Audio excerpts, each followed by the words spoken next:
Beshem Hashem Naseh Venatzliach, on étudie aujourd'hui notre deuxième shiur sur Masechet Betzah. Dans la Gemara, on est de Bet Amud Aleph et hier, nous nous sommes arrêtés justement quand la Gemara posait la question de savoir mais de quelle poule s'agit-il? Est-ce que c'est une poule pondeuse ou est-ce que c'est une poule qui est prête à être consommée? Et la Gemara avait dit, mais si on parle d'une poule qui est prête à être consommée, quelle est la raison de Bathila qui interdise? Voilà que de toute façon c'était quelque chose qui allait être de toute façon consommé à l'intérieur et qui s'est juste détaché. Et si c'est une poule qui était de toute façon une poule pondeuse, alors comment bête Shamaï peuvent-ils permettre voilà que de toute façon normalement c'est mouktsé et que quelque chose qui est mouktsé est interdit. Et donc la Gemara nous avait dit, mais en quoi est-ce une question pour Beth Shammai? Voilà que Beth Shammai, peut-être qu'ils ne tiennent pas Mouktsé. Rachid nous a fait la petite digression, la petite parenthèse de nous dire qu'en fait le sujet de Mouktsé est un sujet qui est une marloquette Tanaïm dans la Mishnah, dans Masechet Shabbat. Et que la Gemara nous dit, ok, c'est vrai, mais la raison de Beth Shammai, c'est que on pourrait en fait imaginer que Beth Shammai, même s'ils ne tiennent pas Mouktsé, mais peut-être qu'ils ne tiennent pas Mouktsé sur quelque chose qui est déjà réel, mais que sur Nolad, quelque chose qui n'était pas encore réel, qui vient de naître, peut-être que oui, c'est quelque chose qui serait interdit. Et c'est ça que Beth Shammai viendrait nous apprendre. C'est bon? Donc en fait, si on regarde la Gemara jusqu'ici, la Gemara nous dirait qu'en définitive, nous parlons d'une Tarnegolette Aomedet Legedel Betzim et que Beth Hillel qu'ils interdisent, c'est normal puisqu'ils tiennent Mouktsé. Et Beth Shammai, même s'ils ne tenaient pas Mouktsé, on aurait pu imaginer qu'ils tiendraient Nolad et on nous dirait que non. Donc ils ne tiennent pas non plus Nolad, c'est pour ça qu'ils permettraient. La Gemara nous dit Amar Rav Nachman, Leolam et Tarnegolet Aomedet Legedel Betzim. ודאית למוקצה לנולד, ודאית למוקצה לנולד. Rav Nachman de dire, Léolam, ça veut dire en réalité. Betarnegolet aomedet legadel beitzim. On parlerait du cas, parce que j'ai dit qu'une fois, bête peut vouloir dire par, dans, avec et dans le cas où, là, donc dans un cas où c'est une tarnegolette qui aomedet legadel beitzim, c'est une poule qui est pondeuse, et c'est un œuf qui est né d'une poule pondeuse. Et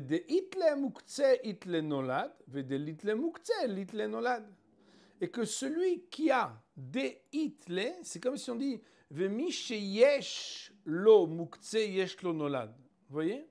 Donc, pas vadaït, hein, de itle mukse, lo mukse, ça veut dire celui qui tient l'interdiction de mukse, itle nolad, il tient aussi l'interdiction de nolad. Litle mukse, litle nolad. Et celui qui n'a pas pour lui Mouktsé n'a pas non plus Nolad. Et autrement dit que Beth Shammai, ils n'ont pas Mouktsé, ils n'ont pas Nolad. Et Beth Hillel, ils ont Mouktsé, ils ont Nolad. C'est la raison pour laquelle Beth Shammai permet, Beth Hillel interdise. C'est bon? Mais non. J'avais pensé que Beth Shammai, il permettait parce qu'il considérait que c'était un œuf qui faisait partie de la poule au moment où on devait de toute façon la manger, etc. Alors, non, parce que cet argument-là, en fait, alors bon, je ne vais pas couper l'enregistrement, mais cet argument-là, en fait, il est avancé lorsqu'à l'origine, on aurait voulu dire que si c'était le cas, on ne peut pas imaginer comprendre l'argument de Beth Hillel qui interdisait. À cause de ça, on a rebroussé chemin, on a dit qu'on est obligé de parler d'une poule pondeuse. Mais si on parle d'une poule pondeuse... Ouais. Mais non, continuons à la suite. Donc, juste si vous voulez, on peut regarder un peu Rachid. Rachid nous dit... il n'y a pas vraiment de Rachid là-dessus. Donc, on peut continuer. C'est bon? Donc, Amar Rav Nachman, normalement, c'est vrai que, habituellement, je vous avais appris, c'est comme ça qu'on apprend dans la Gemara, qu'habituellement, quand on dit Amar Rav et pas Rav Amar, Amar Rav Nachman ou pas Rav Nachman Amar, c'est lorsque c'est un nouveau sujet. Mais ici, il semblerait que Rav Nachman, il vienne reprendre quelque chose pour se positionner différemment. Si ce n'est que c'est vrai que Rav Nachman ne vient pas remettre en question le principe selon lequel, en définitive, ça reste comme l'intervenant précédent. C'est que l'intervenant précédent, il nous a dit dans la Gemara qu'on parle d'une poule qui est pondeuse. Et lui aussi, Rav Nachman, il va dire qu'on parle aussi d'une poule qui est pondeuse. Sauf que vient ici Rav Nachman et nous apprend que des itle mukhtse itle nolad, des litle mukhtse litle nolad. C'est-à-dire que celui qui tient mukhtse, il tient nolad, et celui qui ne tient pas mukhtse, il ne tient pas nolad. Est-ce que c'est clair? Ouais? Juste, je voulais mettre le son un peu plus fort, mais bon, ça va aller, je pense. Ça va aller. Est-ce qu'on peut continuer pour vous? C'est bon? La Gemara nous dit Bet Shammai que Rabbi Shimon. Bet Shammai tiendrait comme Rabbi Shimon de Masechet Shabbat, qui tient que il n'y a pas mukhtse, et Rav Nachman de nous dire et celui qui n'a pas mukhtse, il n'a pas non plus nolad. Ou Bet Hillel et Bet Hillel qui interdisent ici que Rabbi Yehuda, comme Rabbi Yehuda de la Mishnah de Masechet Shabbat, qui lui tient mukhtse. Je vous rappelle que préalablement nous avions vu dans le Rashi, dont le titre est Leitleo Mukhtse, quelques lignes après le début de Rashi dans la Gemara, c'est tout en haut là, je ne sais pas si vous vous rappelez, vous voyez? Dans ce Rashi qu'on appelle Dibur HaMathil Leitleo Mukhtse, dont le titre, Dibur HaMathil, dont le titre est Leitleo Mukhtse, on avait vu des Dilma que Rabbi Shimon Sfir Aleu, que peut-être Bémet il pense comme Rabbi Shimon, des Amar, des Perekira, qui avait dit dans le chapitre Kira, qui est le troisième chapitre de Masechet Shabbat à la page 44a, Motar Hashem et Shebader, Beshebekara Asur, Rabbi Shimon Matir. On ne lit pas les parenthèses. C'est qu'en fait, il y a une marloquette là-bas entre Rabbi Shimon et Rabbi Yehuda. C'est bon? Oui. Très bien. Donc en fait, nous pouvons maintenant continuer. La Gemara nous dit Umi Amar Rav Nachman Achi. Nous avions déjà appris que Umi en araméen peut vouloir dire et est-ce que. En disant Umi Amar Rav Nachman Achi, est-ce que Rav Nachman a parlé ainsi? Sous-entendu, comment est-ce que tu peux prétendre que Rav Nachman a dit ce qu'il a dit? Rachid Dibur HaMathil Umi Amar Rav Nachman Achi, vous l'avez une petite quinzaine de lignes au-dessus de ce qui est totalement en face de cette ligne de Gemara. Je ne sais pas si vous l'avez, Umi Amar Rav Nachman Achi. Et là, le Rashi continue le titre. Umi Amar Rav Nachman Achi de Bet Hillel ki Rabbi Yehuda.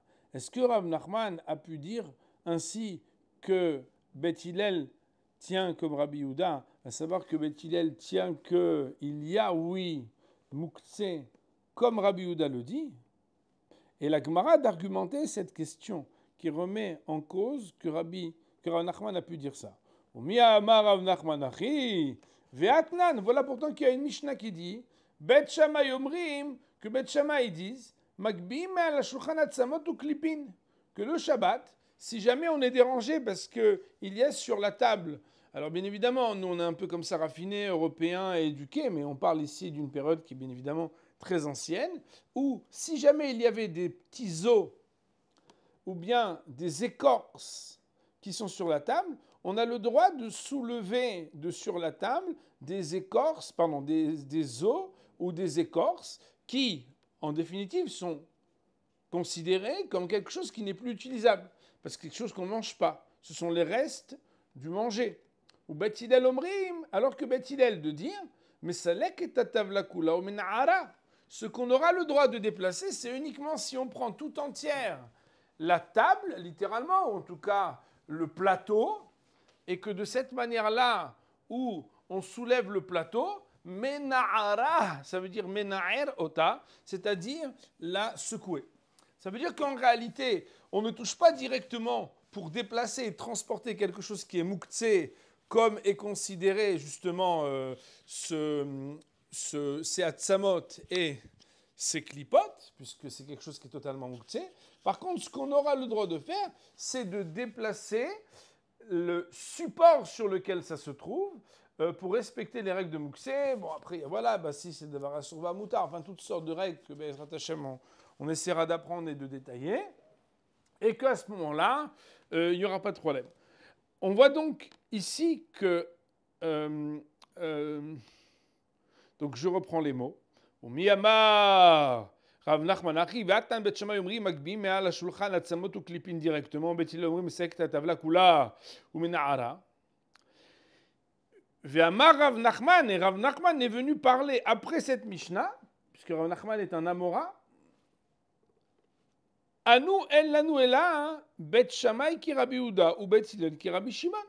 Rav Nachman avait dit, quand il a lu ce texte de la Mishnah, que nous n'avons pour nous que Bet Shammai comme Rabbi Yehuda et Bet Hillel comme Rabbi Shimon.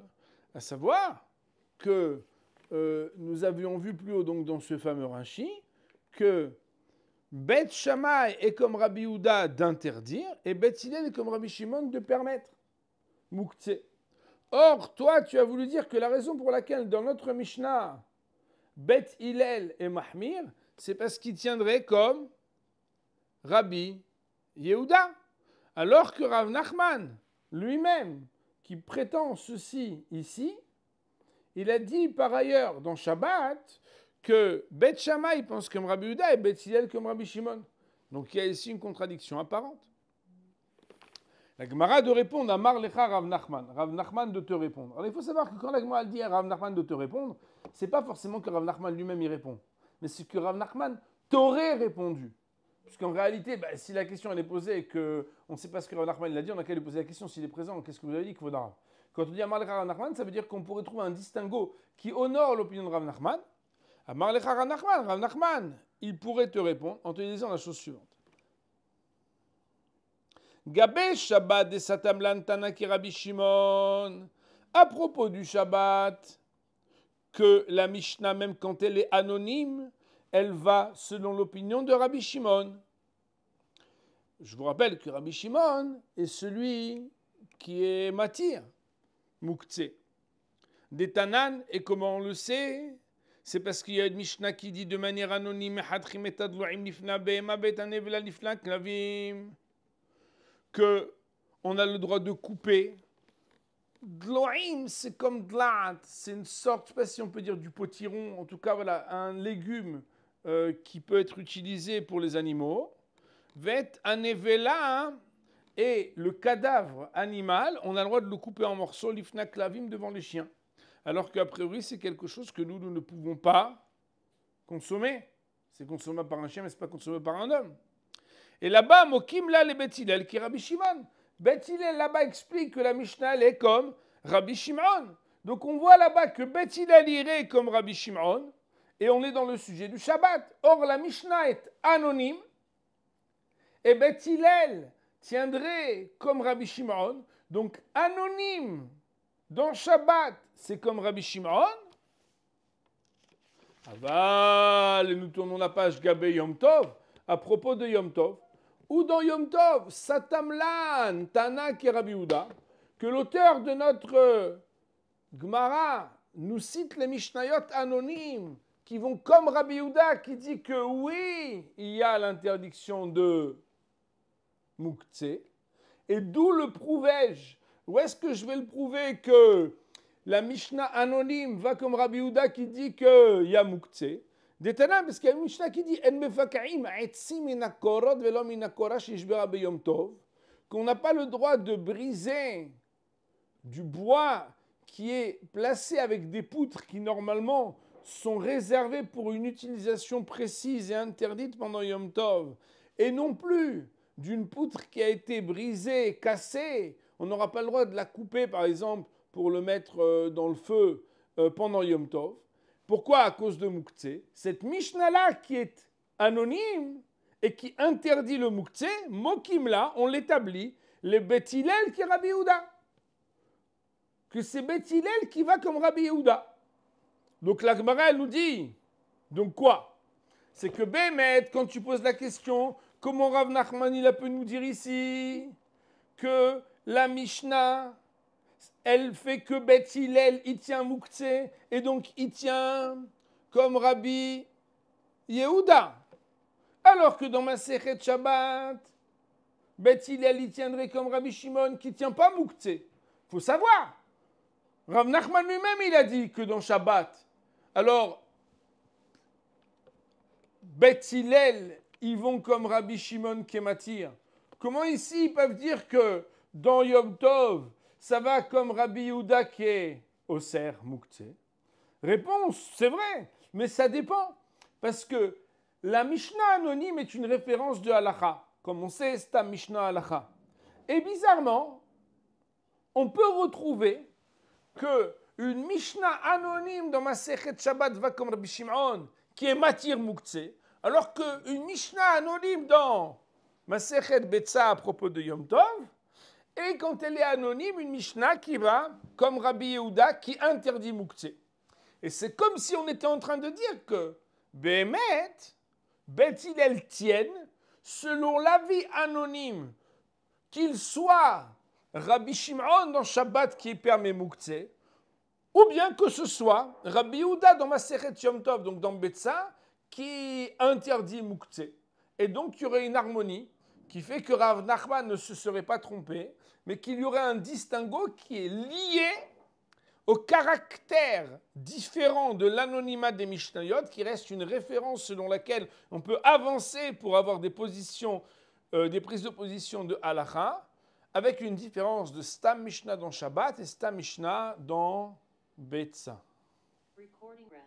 Alors, dans la méthode, nous allons voir les Rashi de Hamoud Aleph. Donc, c'est marqué, je ne sais pas si vous voyez dans Rashi, Umi Amar Rav Nachman Achi. Donc, on avait vu ensemble avec David tout à l'heure, mais on va le relire. Umi Amar Rav Nachman Achi. Est-ce que Nachman a pu dire ainsi? Et là, le Rashi, donc, de continuer son titre, des Beth Hillel qui est Rabbi Yehuda, que Beth Hillel pense comme Rabbi Yehuda. C'est pas possible de dire une chose pareille. Voilà pourtant que, etc. Et là, hein, on nous ramène que c'est pas possible, puisque il y a une Mishnah qui dit Makbi'im. Et alors là, Rashi tout de suite nous dit, attention Rabotai, on n'est pas dans un sujet qui parle de Yom Tov, mais Makbi'im, vous voyez dans Rashi, moi à votre place, je l'aurais souligné ce petit mot-là, Be Shabbat, tout de suite. Puisqu'en fait, on va voir qu'on fait le pont entre Shabbat et Yom Tov. Donc Makbi'im, Be Shabbat, on va soulever pendant Shabbat, Mala Shulchan Atzamot She'enam Re'uim La'achila, de sur la table des os qui ne sont pas habilités à être mangés, Veklipe Egozim, et des écorces de noix, Velo Chaishina de Moukhtse, nous ne craignons pas Moukhtse, sous-entendu que c'est comme si on tenait comme Rabbi Shimon qui était matière Moukhtse, ou Beth Hillel Omri, mais Beth Hillel le dire, Em et Taltelim Otam Beyadaim Moukhtse chez Em, on n'aurait pas le droit, d'après Beth Hillel, de les déplacer avec les mains parce que c'est Moukhtse, mais la Mesalek, Batavla, mais on a le droit de déplacer le plateau, chez Yesh Torat Kli Alea ou Menahara, parce que sur ce plateau, il y a quelque chose qui s'appelle du domaine d'un ustensile qui est utilisable. Et donc, on aura le droit de le balancer, en tout cas de le, comment on appelle ça, secouer. Rav Nachman, et voilà que Rav Nachman, quand il a vu ces opinions citées, il a dit que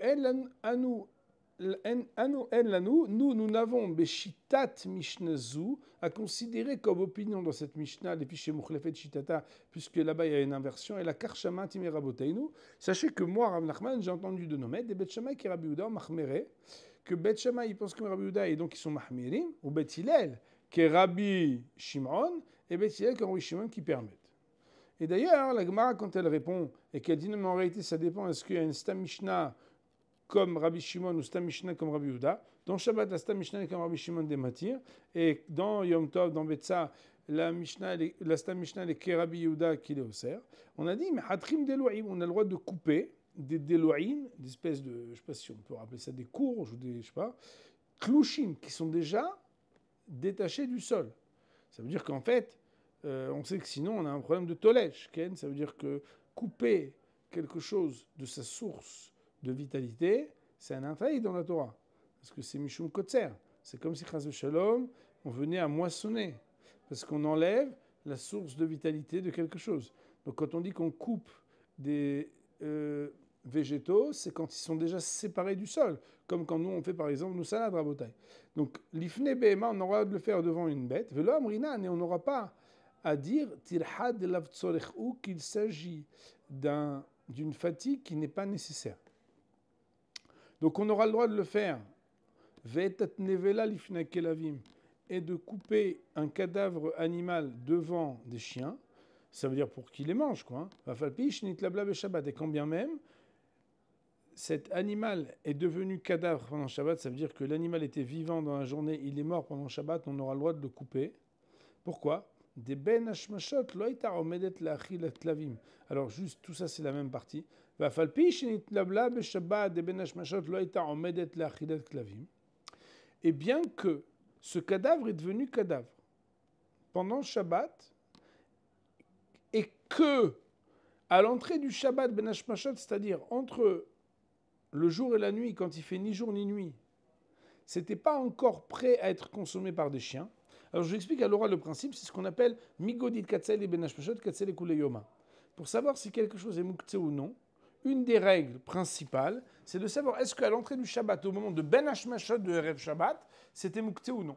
Et si à ce moment-là, on fait une photo un peu polaroid comme ça de ben hashmashot et qu'on voit que à ben hashmashot de Erev Shabbat, c'est quelque chose qui était mouktsé, même si après ça devient plus mouktsé, ça reste mouktsé tout Shabbat.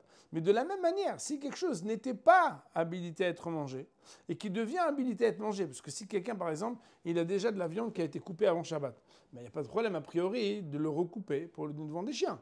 Donc en réalité, la question elle se pose à partir du moment où, même si la viande est devenue une viande, parce qu'avant c'était un animal et est devenu un cadavre pendant Shabbat, on a quand même le droit de couper à filoachi shari.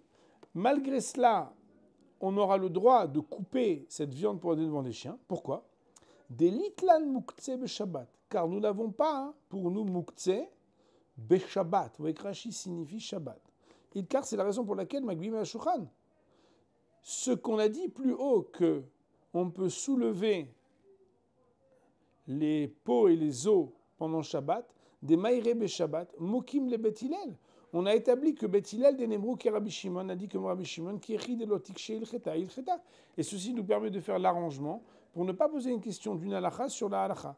Ilcheta à ilcheta, une halakha contre une halakha, des kaimalan, parce qu'il y a un principe qui dit, c'est ce que je vous avais dit à l'oral un petit peu, halakha kesta Mishnah. D'un côté, on nous dit que la halakha elle va comme la Mishnah anonyme, et ces Mishnahs sont anonymes, mais kaimalan, et d'un autre côté, nous tenons, il est établi pour nous, halakha qui est Bet Hillel. Et ça, c'est à propos du Shabbat. Aval, Gabe Yom Tov, d'Ashkachan, de Stam Mishnah, de Satam Rabbi qui Rabbi Yehuda. Mais dans Yom Tov, que nous avons trouvé que Satam, c'est un verbe. Satam Rabbi, Rabbi qui a compilé les Mishnayot, a écrit de manière anonyme que Rabbi Yehuda, les Mishnayot comme Rabbi Yehuda qui tient Mouktsé. Alors là, les choses seront différentes. Et d'où on sait que Behemet, la Mishnah Stam dans Yom Tov, c'est comme Rabbi Yehuda qui interdit Mouktsé, c'est parce que des Tanan en mevakaim eitzim. De quoi on parle? Rashi tout de suite nous met encore au parfum pour pas qu'on fasse d'erreur. Si on est le matin un peu trop tôt, on n'est pas encore bien réveillé. Non, on parle Beyom Tov.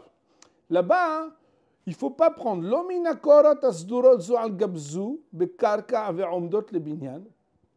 On n'aura pas le droit de se servir et de se fournir pour couper des poutres qui étaient ordonnées les unes sur les autres à terre pour être prêtes à être utilisées pour la construction. Je vous rappelle qu'à l'époque, et d'ailleurs même aujourd'hui, par exemple au Canada, les maisons, elles sont faites avec beaucoup de bois. Il y a des poutres qu'on utilise pour les mettre les unes au-dessus des autres, et même ici.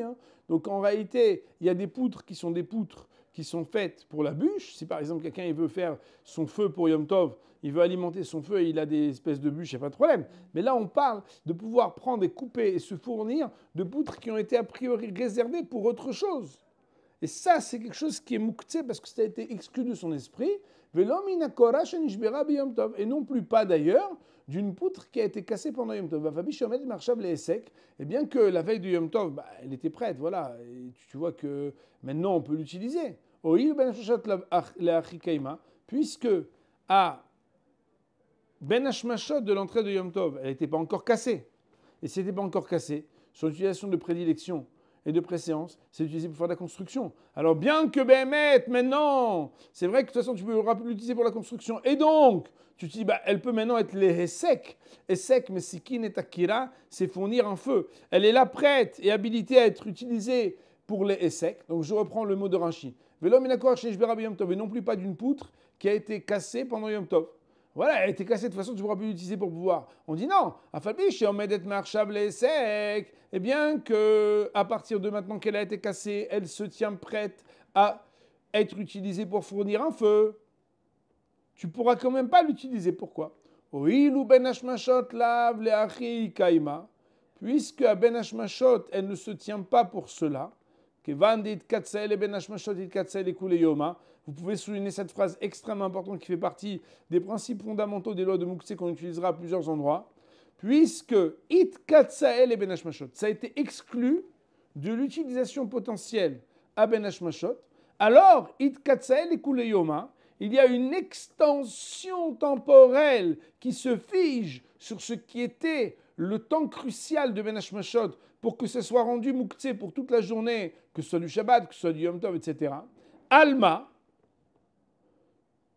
tu dirais donc de là, en voyant que la raison pour laquelle cette Mishnah interdit l'utilisation des poutres et de la poutre qui a été cassée, que Itlan Mouktsé be Yom Tov.